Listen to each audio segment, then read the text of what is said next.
درس في قصة سيدنا يوسف عليه السلام وما فيها من العبر والحكم، سورة يوسف تفسير ابن كثير. الحمد لله رب العالمين، والصلاة والسلام على أشرف الأنبياء سيد المرسلين سيدنا محمد وعلى آله وأصحابه أجمعين. اللهم صل على سيدنا محمد وعلى آل سيدنا محمد كما صليت على إبراهيم وعلى آل إبراهيم في العالمين إنك حميد مجيد. أعوذ بالله من الشيطان الرجيم. بسم الله الرحمن الرحيم. ألف لام را تلك آيات الكتاب المبين. إنا أنزلناه قرآنا عربيا لعلكم تعقلون. نحن نقص عليك أحسن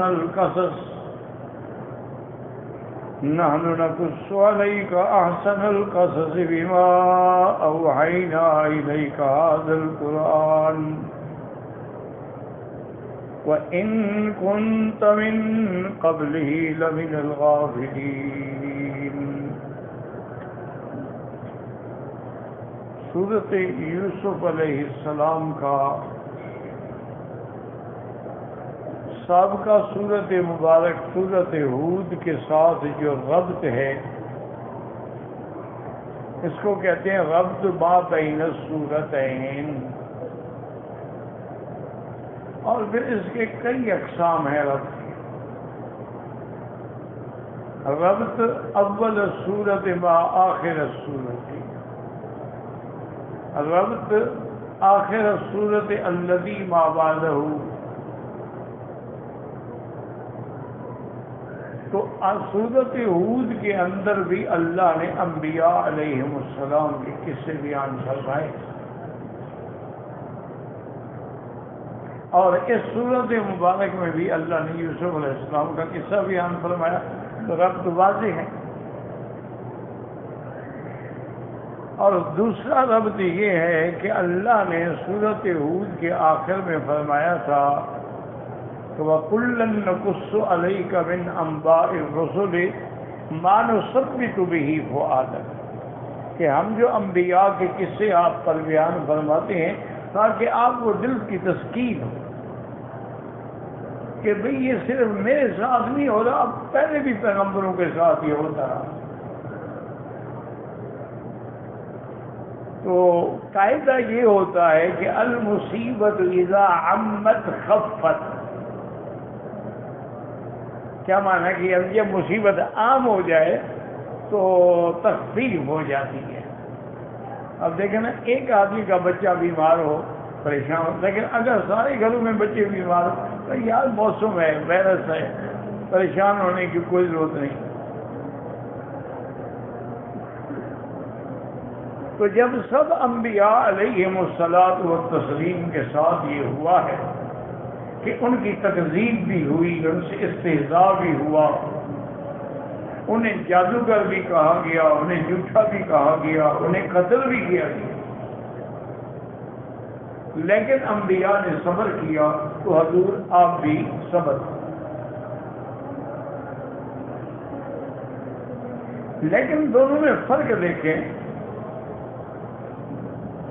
باقی انبیاء کے جو قصے ہیں نا یا قوموں کے قصے ہیں وہ اللہ نے مختلف صورتوں میں بیان کیے ہیں. ایک ٹکڑا کسی جگہ بیان فرمایا ہے، پھر کسی جگہ بیان فرمایا، پھر کسی جگہ بیان فرمایا. اب دیکھیں نا، موسیٰ علیہ السلام کا قصہ کتنی صورتوں میں ہے. عیسیٰ علیہ السلام کا قصہ جو ہے کتنی صورتوں میں ہے. ابراہیم علیہ السلام کا قصہ جو ہے وہ کتنے صورتوں میں ہے. لیکن یہ واحد قصہ ہے جو کسی دوسری صورت میں اللہ نے مقرر بیان نہیں کیا، صرف اسی صورت میں ہے۔ اور یہ بھی اس کے ساتھ یاد رکھیں کہ وجہ کیا ہے اس کی؟ وجہ یہ ہے کہ جو قصے قوم نے مانگے تھے جب وہ اتارے گئے تو پھر پورا اتارا گیا۔ جیسے اصحاب کہف کے بارے میں لوگوں نے سوال کیا تھا کہ وہ کون ہے، اللہ نے کہف کا پورا واقعہ کیا۔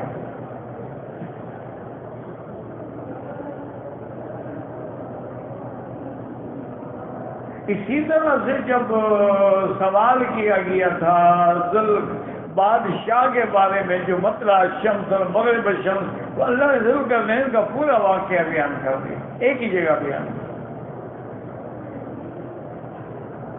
تو یوسف علیہ السلام کے بارے میں بھی لوگوں نے سوال کیا تھا کہ حضرت بتائیں یوسف علیہ السلام کا کیا واقعہ؟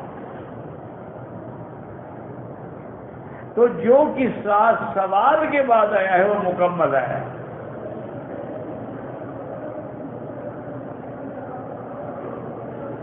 اور دوسرا اس میں یہ بھی غور کریں کہ یوسف علیہ السلام کے قصے میں اور میرے آقا رحمت دو عالم محبوب دو عالم صلی اللہ علیہ وسلم کے قصے میں بڑی موافقت ہے۔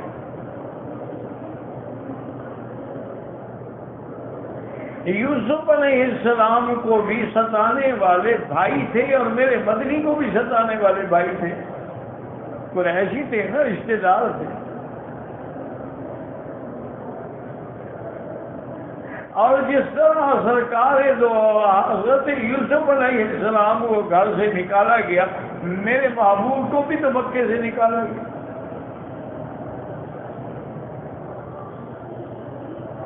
اور اسی طرح جب یوسف علیہ السلام کو گھر سے نکالا گیا، بے وطن ہوئے، کنویں میں رہے، بک گئے، غلام بن گئے، قید میں رہے، عزت بعد میں ملی، تو حضور کو بھی جب مکے سے نکالا گیا، آپ غار میں رہے، آپ سفر کرتے رہے، تکلیفیں برداشت، تو عزت اور غلبہ بعد میں ملا۔ بالکل قصہ ملتا جلتا ہے۔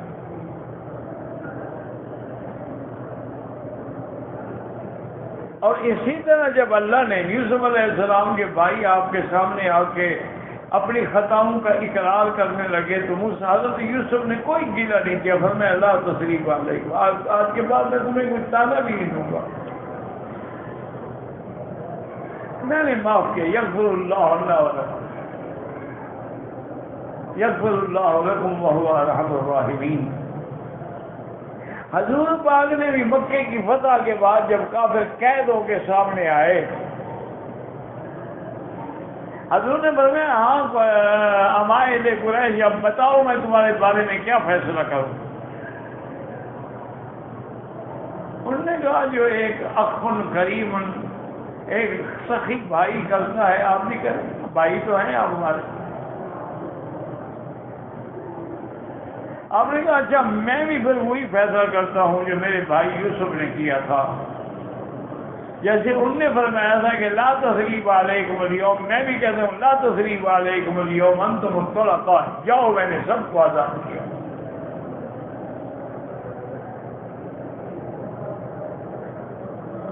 یعنی ایک ایک واقعہ جب پڑھیں گے نا، غور کرتے جائیں گے تو بالکل مشابہت ملے گی۔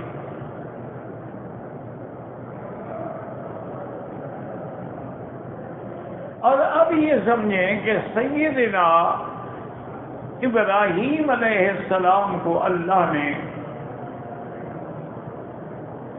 ایک بیوی سے تو بیٹا حضرت اسماعیل علیہ السلام دیا، بی بی ہاجرہ سے۔ یہ صفا مروا ان کے دوڑنے کی یادگار ہے۔ اور دوسری بیوی جو تھی سارہ، اس سے اللہ تبارک و تعالی نے حضرت ابراہیم کو بیٹے کی خوشخبری دی، بشرناہ باسحاق ومن وراء اسحاق یعقوب۔ بیٹے کی بھی بشارت کے ساتھ پوتے کی بھی بشارت کہ آپ کو ہم بیٹا دیں گے اسحاق، اور اس کے بعد اس کا بیٹا پھر یعقوب ہو۔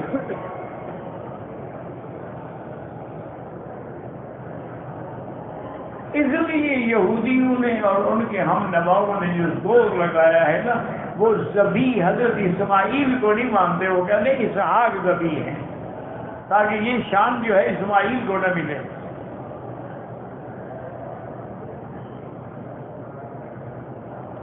کیونکہ اسحاق علیہ السلام کی اولاد ہے نا یعقوب، یعقوب ہی تو ہے بنو اسرائیل، اس لیے وہ زور لگاتے ہیں کہ جی نہیں وہ جو ذبح ہوئے ہیں نا وہ اسحاق ہیں۔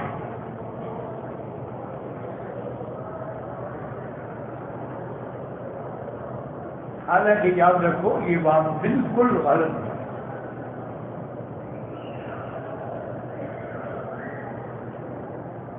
اللہ کے قرآن کی انداز بھی دیکھو، الحمدللہ الذی وہب لی علی الکبر اسماعیل و اسحاق۔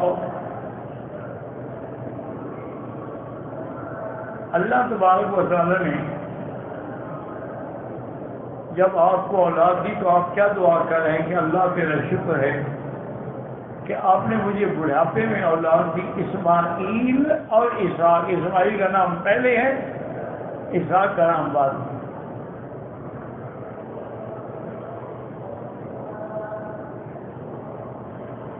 اور اسی طرح دوسری آیت پہ نظر ڈالیں وَإِذْ يَرْفَعُ إِبْرَاهِيمُ الْقَوَاعِدَ مِنَ الْبَيْتِ وَإِسْمَاعِيلُ۔ اللہ کا گھر جب بنا رہے تھے تو آپ کے ساتھ کون تھا؟ اسماعیل۔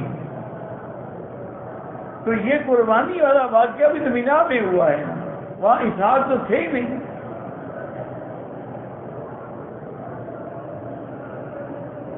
اور پھر سب سے بڑی بات یہ ہے کہ یہ دیکھیں نا جی، ہمارا تو ایمان ہے نا کہ جو قرآن میں ہو یا حضور کی زبان پہ ہو بس بات ختم ہو گئی، اور اس کے بعد پھر مسلمان کو اور کچھ سوچنے کی ضرورت ہی نہیں ہوتی۔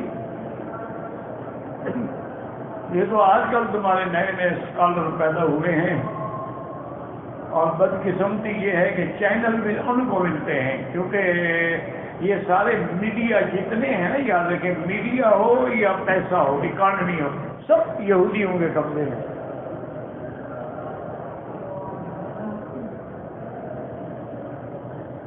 اس لیے وہ جب چاہتے ہیں ڈالر بڑھ جاتا ہے، جب چاہتے ہیں گر جاتا ہے، جب چاہتے ہیں سونا مہنگا ہو جاتا ہے، جب چاہتے ہیں سستا ہو جاتا ہے، جب چاہتے ہیں ڈائمنڈ کی مارکیٹ اوپر چلی جاتی ہے، جب چاہتے ہیں نیچے آ جاتی ہے۔ یہ ان کے ہاتھ میں ہے۔ اسی طرح میڈیا جتنا ہے، الیکٹرانک میڈیا ہے یا پرنٹ میڈیا، سب ان کے ہاتھ میں۔ اس لیے دیکھیں جو بے دین قسم کے مولوی ہوں گے نا، ان کو زیادہ سے زیادہ چینل شو کریں گے، اور جو علماء حق ہیں ان کو پہلے تو کوئی بلاتا ہی نہیں، اگر ان کو بلا ہی لیتے ایک آدھ ٹاک شو میں بلا دیتے ہیں تاکہ کوئی اعتراض نہ کر سکے۔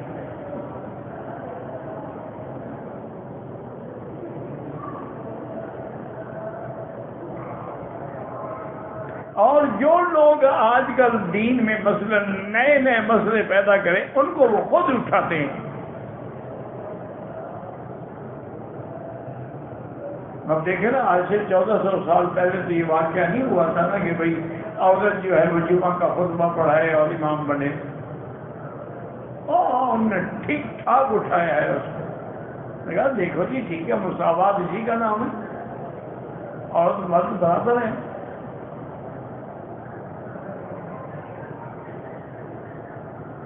اب وہ جناب میں کہا یہ کیا ہے، یہ تو مولویوں نے کیا رکھا ہے کہ عورت امام نہیں بن سکتی۔ عورت جب نبی کی ماں بن سکتی ہے، بہن بن سکتی ہے، بیٹی بن سکتی ہے، بیوی بن سکتی ہے، امام کیوں نہیں بن سکتی؟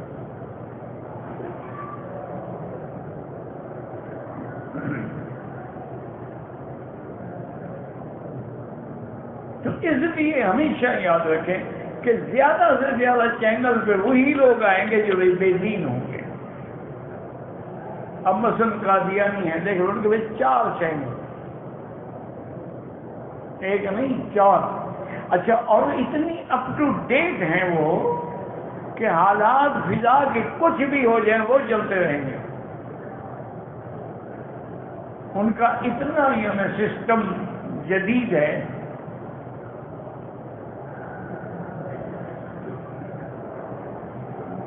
اور اہل سنت والجماعت کا اگر کوئی ہے بھی چینل تو وہ اہل بدعت کا تو ہے، اہل حق کا کوئی نہیں.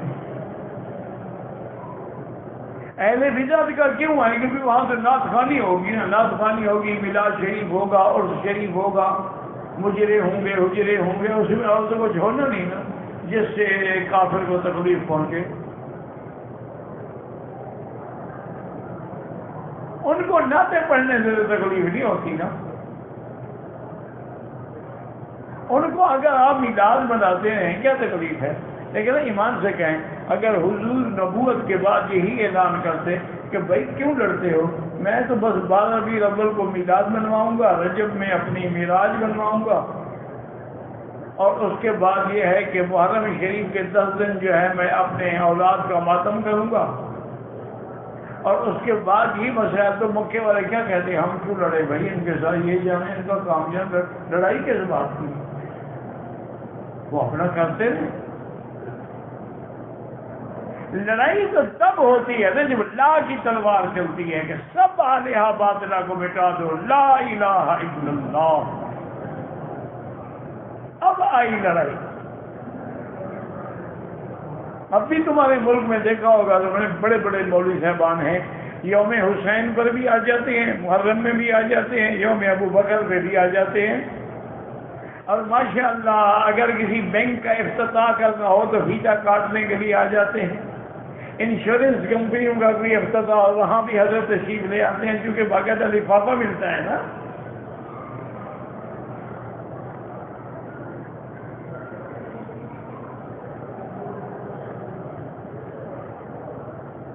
تو اس لیے ہمیشہ ان نے بڑا زور لگایا ہے کہ بھی ذبیح جو ہے وہ اسحاق ہے، لیکن اللہ کے قرآن کی میں نے آیات سنا دی اور حضور نے بھی فرمایا کہ انا ابن الذبیحین. آپ نے فرمایا کہ میں 2 ذبیحوں کا بیٹا ہوں. صحابہ نے پوچھا کہ یا رسول اللہ کیسے 2 ذبیح؟ فرمایا میرا ابا اسماعیل بھی ذبیح اور میرا ابا عبداللہ بھی ذبیح. عبداللہ کیوں ذبیح ہے کہ وہ یہ زمزم جو ہے نا قدرتی بات یہ گم ہو گیا تھا. گم ہونے کا مطلب کیا ہے کہ بھی اس کے چشمے آ رہے ہیں نا، ایک اس کا چشمہ آتا ہے کعبہ شریف کے نیچے سے، اور ایک چشمہ آتا ہے جبل ابی قبیس کی طرف سے، اور یہ دونوں اسی جگہ ظاہر ہوتے ہیں. اچھا، سیلاب جو آیا نا جی تو سارا علاقے کے اس نے نظام الٹ پلٹ کر دیا، پتھر اکھاڑ دیے، رستے اکھاڑ دیے.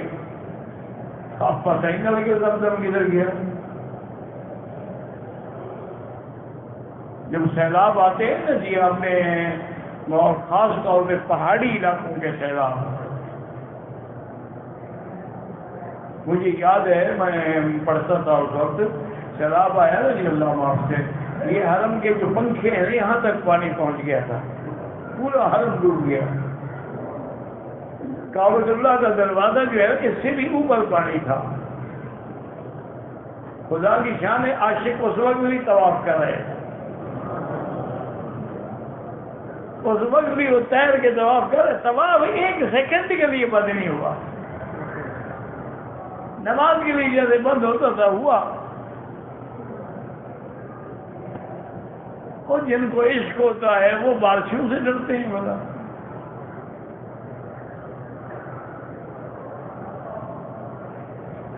دیکھا نہیں تم کہتے ہو سسی ڈوب گئی، فلانا ڈوب گیا، وہ عشق میں ڈوب جاتے ہیں، خدا کے عاشق رہ جاتے ہیں.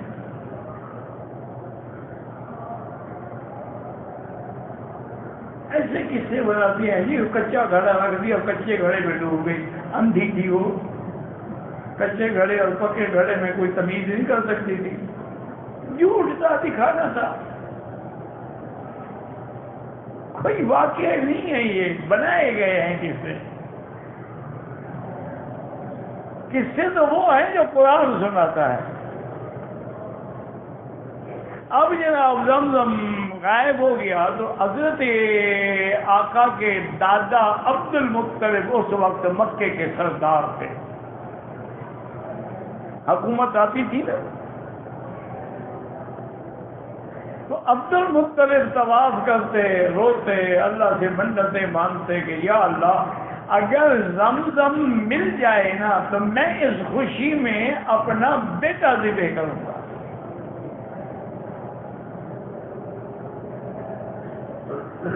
ایک دن عبد المطلب سو رہے تھے، خواب میں دیکھا کہ خواب میں دکھایا گیا کہ ایک جگہ ایک جانور ذبح کیا گیا ہے اور اس کا گوشت لے گئے ہیں اور اس کے جو باقی فضولیات ہیں وہ پڑی ہیں، اور وہاں کوا جو ہے ٹھونگے مار مار کے وہ اندر سے چن رہا ہے۔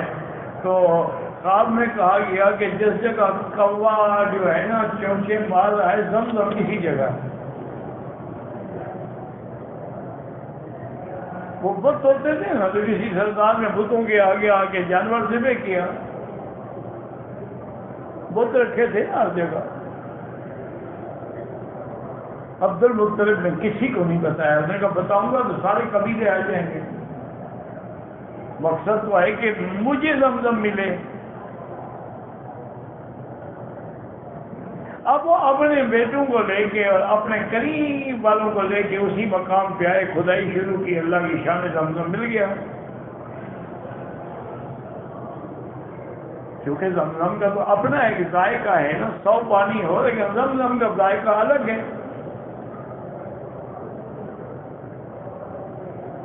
جب مل گیا تو اس نے خوشی میں سارے سرداروں کو بلایا، اس نے کہا بھی دیکھو بات سنو، میں نے منت مانی تھی کہ اگر زمزم کا کنواں ملے اور مجھے ملے، میں زمزم کو کھودوں، میں پھر زمزم پلانے کا ذریعہ بنوں پوری کائنات میں، تو میں اپنا بیٹا ذبح کروں گا۔ تو سارے سرداروں نے کہا کہ سردار کیا کہہ رہے ہیں، یہ بھی کو منت ہے کہ آپ بھی اپنا بیٹا ذبح کریں؟ اور ان کا بس میں نے منت مان لی، اب میں اپنی زبان سے تو نہیں پھر سکتا نا۔ انہوں نے کہا ایسا کرو، اپنی اولاد میں کسی کو ذبح نہ کرو، 10 اونٹ ذبح کر کے خیرات کر دو۔ کسی اور نے کہا ایسا نہیں، ایسا کرو، ایک طرف اپنے بیٹا کس کو ذبح، ان کا بڑا بیٹا عبداللہ، اور نے کہا ایک طرف عبداللہ کا نام لکھو، ایک طرف 10 اونٹ، پھر قرآن اندازی کرو۔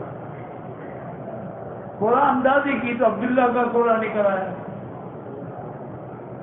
انہوں نے کہا جی اور اونٹ بڑھاؤ، پھر 20 اونٹ کیے، پھر عبداللہ کا قرآن نکل آیا۔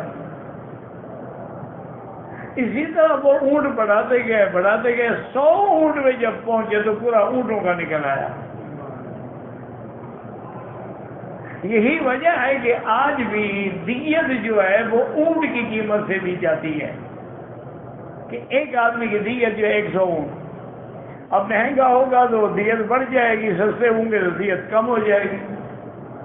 یہ سب سے پہلے فیصلہ عبد المطلب نے کیا تھا۔ اس طرح پھر عبداللہ ذبح ہونے سے بچ گئے، ورنہ وہ تو تیار تھا نا۔ حضور نے فرمایا کہ میرا ابا عبداللہ بھی ذبح ہے اور اسماعیل بھی ذبح ہے، انا ابن الذبیحین، میں 2 ذبیحوں کا بیٹا ہوں۔ اچھا، اس سے بھی ثابت ہوا کہ ذبیح حضرت اسماعیل ہیں، حضرت اسحاق نہیں ہے۔ اچھا، اب دوسری بات یہ بھی یاد رکھ لیں کہ حضرت یعقوب نے 4 شادیاں کی تھیں،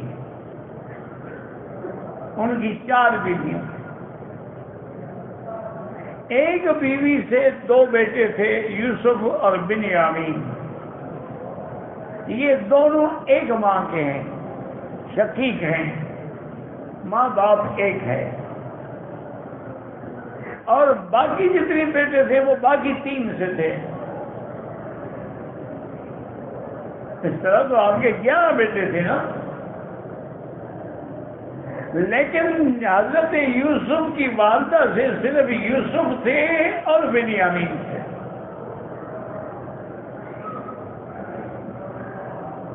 اور یہ بھی یاد رکھیں کہ یہ جو فرعون ہے، یہ حضرت یوسف کے زمانے میں یہ فرعون نہیں تھا،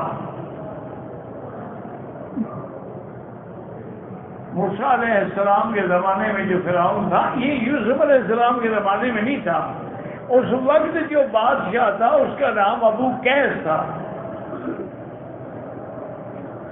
اور اس وقت جو ہے مصر پہ امالیکہ کی حکومت تھی۔ امالیکہ بھی اسی طرح غلام تھے۔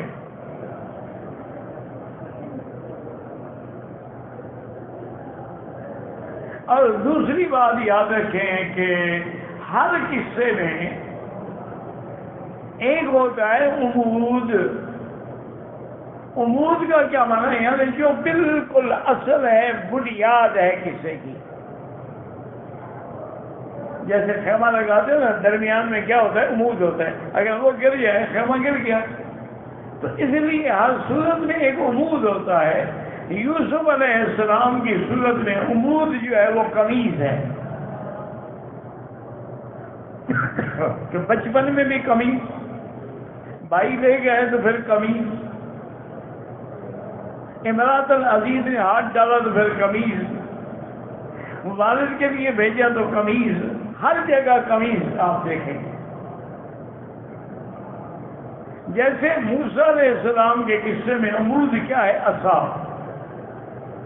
نبوت بھی لی عصا، فرعون کے مقابلے پہ آئے عصا، جادوگروں کے مقابلے پہ آئے عصا، دریا عبور کرنے لگے عصا، جب سی میں آئے پانی نہیں تھا پتھر میں مارا عصا، ان کا امود جو ہے وہ عصا۔ تو اب اس صورت مبارک میں اللہ تبارک و تعالی نے یوسف علیہ السلام کا قصہ بیان کیا ہے۔ زندگی باقی تو بات باقی۔ والدین کی نظر اولاد کو لگ سکتی ہے، لگ سکتی ہے، اپنی بھی لگ سکتی ہے، اسی لیے حکم ہے کہ کوئی اچھی چیز فوراً کہو ماشاء اللہ، لا حول ولا قوت الا باللہ۔ میاں بیوی کی نظر بھی لگ سکتی ہے، جب والدین کی لگ سکتی ہے تو میاں بیوی کی کیوں نہیں لگ سکتی؟ نظر سب کی لگ سکتی ہے، نظر ہوتی ہے۔ اسی لیے پڑھ لیا کریں اللہ اکبر، لا حول ولا قوت الا باللہ، ماشاء اللہ، لا قوت الا، پھر بھی لگے گی۔ لوگوں نے طریقے بنائے ہوئے ہیں جی، وہ کوئی کالا دھاگا باندھ لیں یا بچے کو کالا ٹیکا لگا دیں۔ وہ بدبختوں بال جو کالے ہیں وہ تو نہیں روکتے نظر، کوئی یہ ٹیکا روک لے گا؟ بس قصے ہیں لوگوں کے، کس قصے کرو ہیں۔ دنیا میں سب سے پہلے قتل کس وجہ سے ہوا؟ عورت کی وجہ سے۔ قابیل نے حابیل کو قتل کیا، آدم علیہ السلام کے بیٹے نے، یہ عورت کا ہی جھگڑا تھا۔ ایک آدمی نے اپنا پیسہ مکان کی تعمیر میں لگا دیا ہے اور اس پر قرضہ بھی ہے، مقروض بھی ہے، مقروض ہے تو زکوٰۃ لے سکتا ہے۔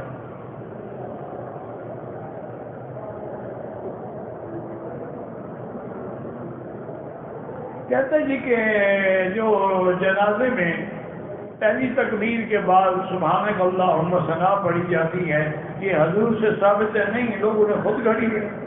اللہ کے بندے بولتا امام محمد سے حدیث ہے، عقل کرو۔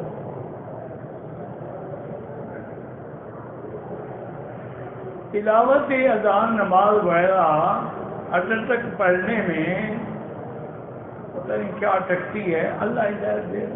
رب اشرح لی صدری ویسر لی امری، یہ پڑھا کرو۔ آدمی میں نیک بننا ہو، تقوی اختیار کرنا ہو تو کیا کرے؟ اللہ والوں کے ساتھ رہیں، ان کی صحبت اختیار کریں۔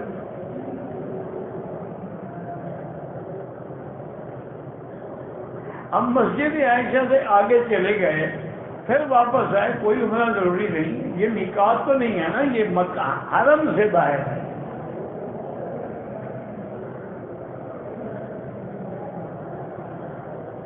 ہم نے صفا مروہ کے بعد کپڑے پہن لیے، 4 گھنٹے کے بعد حلق کرایا، دم ادا کریں۔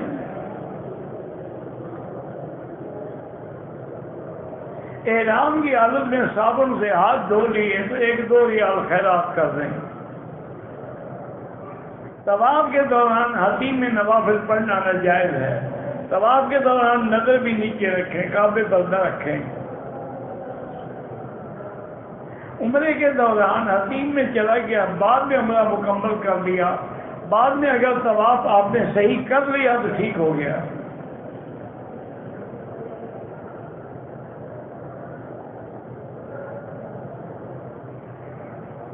بھائی عورت اور مرد کے حقوق تو ایک جیسے ہیں نا، عورت کے لیے بھی حج ہے، مرد کے لیے بھی حج ہے، عورت کے لیے بھی نماز ہے، مرد کے لیے بھی نماز ہے، عورت بھی کلمہ پڑھتی ہے، مرد بھی کلمہ پڑھتا ہے، عورت کے لیے بھی جنت ہے، مرد کے لیے بھی۔ ان المسلمین والمسلمات والمؤمنین والمؤمنات والقانتین یہ حقوق تو ہے نا، لیکن بعض حقوق میں اللہ نے مرد کو زیادہ افضل رکھا، یہ تو نہیں ہے کہ اس کے حقوق بھی نہیں ہیں۔ میں شوگر کا مریض ہوں، عمر 75 سال ہے، نماز پڑھتے وقت کبھی کبھار زکوٰۃ بھول جاتی ہے، اللہ قبول کرے، کوشش تو کریں کہ کوئی آدمی آپ کے ساتھ ہو جو آپ کو نماز پڑھاتا رہے، ورنہ اللہ قبول فرمائیں گے، انسان ہے۔ شادی کو 20 سال ہو گئے، اولاد نہیں ہے، میں دوسری شادی کرنا ہے، پہلے اپنا ٹیسٹ تو کرواؤ نا، تمہارے اندر جراثیم بھی نہ ہو تو 10 شادیاں کرو، اولاد تو نہیں ہوگی۔ پہلے ٹیسٹ کراؤ، نتیجہ لے آؤ کہ تم ٹھیک ہو، بیوی میں نقص ہے پھر شادی کرو۔ بیوی کہتی ہے کہ میں دوسری شادی پہ راضی نہیں ہوں، ایسا کوئی وظیفہ نہیں کہ بیوی دوسری شادی پہ راضی ہو، اس کا وظیفہ یہی ہے کہ اس کو مکان الگ بنا دو، اس کے نام پہ بینک بیلنس رکھ دو، پھر وہ کبھی نہیں لڑے گی۔ باقی پہلے اپنا ٹیسٹ تو کراؤ، اگر تم ہی اولاد پیدا کرنے کے قابل نہیں تو بلا وجہ کیوں پنگا لیتے ہو، کیوں لوگوں کی لڑکیوں کو ذلیل کرتے ہو؟ میرے پاس اپنا گھر ہے، نہ دکان ہے، نہ کاروبار ہے، تھوڑی سی تنخواہ پہ مشکل سے گزارا، بیوی 2 بچے ہیں، 30 لاکھ قرضہ ہی ہے، استغفار زیادہ پڑھو، استغفر اللہ استغفر اللہ، کم از کم 2000 دفعہ رو۔ مسجد عائشہ سے احرام باندھ ہو تو ٹھیک ہے، جنانہ سے باندھ ہو تو ٹھیک ہے، حنفی مسلک میں مسجد عائشہ سے افضل ہے۔ ہر طواف کے بعد عمرے کا ہو یا نفلی ہو 2 رکعت واجب پڑھنا لازم ہے۔ قضا نماز جب بھی موقع ملے پڑھتے رہو۔ عمرے کے لیے کوئی ضروری نہیں کہ مدینہ منورہ میں 40 نمازیں پڑھی جائیں، وہ ایک الگ فضیلت ہے کہ اگر 40 نمازیں پڑھیں گے تو اللہ اس کو نفاق سے اور جہنم سے بری کر دیں گے۔ اگر زمزم کے پانی میں اور پانی ملا کے لوگوں کو دیں، کیوں دھوکہ دیتے؟ جو ہے تھوڑا تھوڑا دو۔ طواف ہم نے کر لیا، اب 2 رکعت عصر کے بعد نہ پڑھیں، افضل یہ ہے کہ مغرب کے بعد پڑھیں۔ توسیع صاحب کے لیے دعائیں مغفرہ ہمیشہ کرتے ہیں، الحمدللہ تمام علماء جو فوت ہو گئے اللہ ان کے درجات بلند فرمائے، جو زندہ ہے اللہ ان کی حفاظت فرمائے۔ طواف کرتے ہوئے آدمی بھول جائے کتنے چکر ہوئے تو جتنا دماغ زیادہ جاتا ہے اس پہ عمل کرے، یعنی گمان غالب ہے کہ 6 ہیں تو پھر 1 اور کر دیں، گمان غالب ہے کہ 7 ہو گئے تو انشاءاللہ ہو گئے، یہ تو تمہارے گمان پہ ہے۔ قضا نماز ضروری ہے، نفل نماز تو کوئی ضروری نہیں ہوتی۔ حج یا عمرہ آدمی قرضہ لے کے کر سکتا ہے، بالکل اللہ کا حکم نہیں ہے، اللہ کا حکم ان کو ہے جو صاحب استطاعت ہیں۔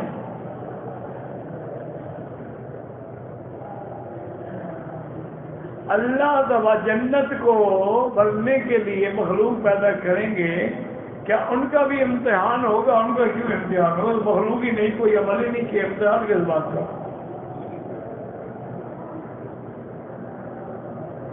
اگر نرم بستر پر نماز پڑھی جائے، آپ کا سر کھب جاتا ہے، پھر نماز نہیں ہوتی۔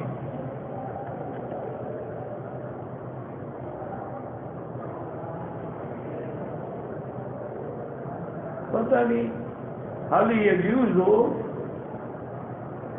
اخراج الزکاۃ الی الابن،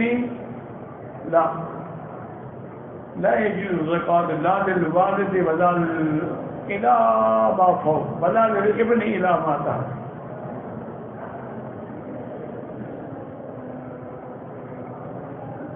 جو لوگ فوت ہو گئے لیے ان کے لیے طواف کریں، جو زندہ ہیں اپنا ان کے لیے دعا مانگیں۔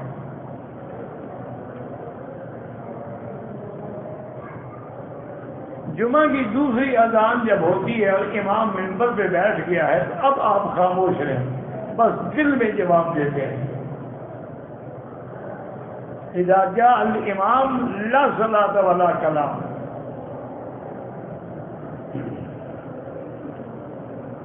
طواف کرتے ہوئے حجر اسود کی طرف پورا سینہ پھیریں گے، جائز ہے، نہ پھیریں چلتے ہوئے کرتے وہ بھی جائز ہے۔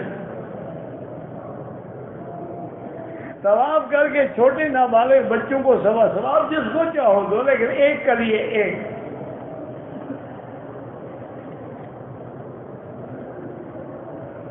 دوسرا عمرہ کرنا چاہتا ہوں، کیا مسجد عائشہ سے ہاں کر سکتے؟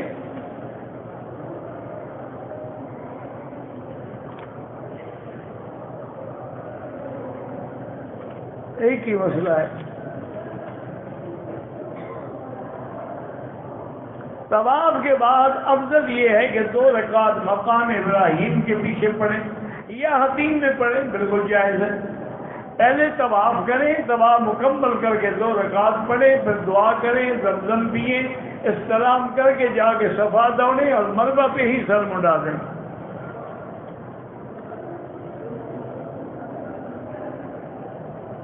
مکہ اور مدینے میں جو جنازہ پڑھا جاتا ہے وہ کیسے پتہ چلے؟ جو پڑھ رہے ہیں ان کو تو پتہ ہے نا، تم بس وہی نیت کر لو جو امام کی ہے۔ اب ہر زبان میں اعلان کر رہے جنازہ تو کل پڑھیں گے نا، ایک دفعہ عربی میں، ایک دفعہ اردو میں، ایک دفعہ پشتو میں، ایک دفعہ ہندی میں، ایک دفعہ ہندی میں، وہ صرف اعلان ہی کرتے رہے نا۔ پھر بس جو امام کی نیت، اللہ اکبر۔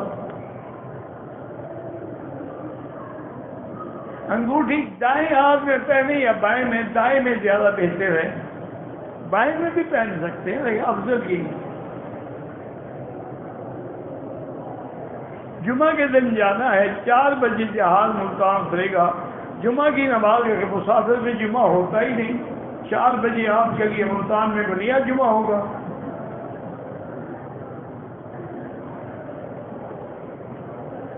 بھائی مسافر میں جمعہ ہے ہی نہیں، بات ختم۔ احرام باندھا ہوا تھا، خراب قطرے جسم پر آئے، احرام پہ پڑ گیا، دھو ڈالو بس۔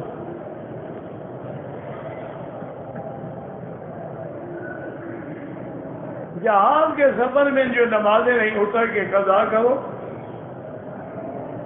عمرے کا طواف کیا، طواف کے چکر شک ہو گیا، میں نے کہا 6 ہوئے، دوسرے کا 7 ہوئے، تو ہو گیا الحمدللہ۔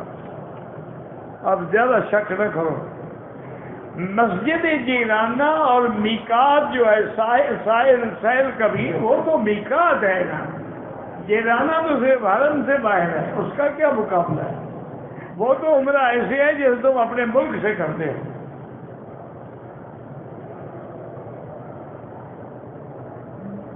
سرکاری ڈیوٹی پہ آئے، پچھلے سال ہمیں سرکاری خرچہ پر حج کرایا، اب ہم صاحب استطاعت ہیں، ہمیں کیا دوبارہ فریضہ ادا کرنا چاہیے؟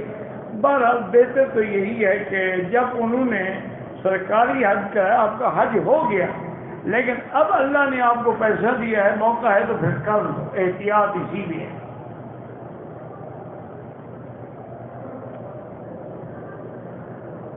ہمارے ایک دوست نے عمرہ ادا کیا، سر پر اسرا لگایا ہے، دوسرے دن اس نے پھر عمرہ کیا، سر پر اسرا نہیں لگایا، دم پڑ گئے۔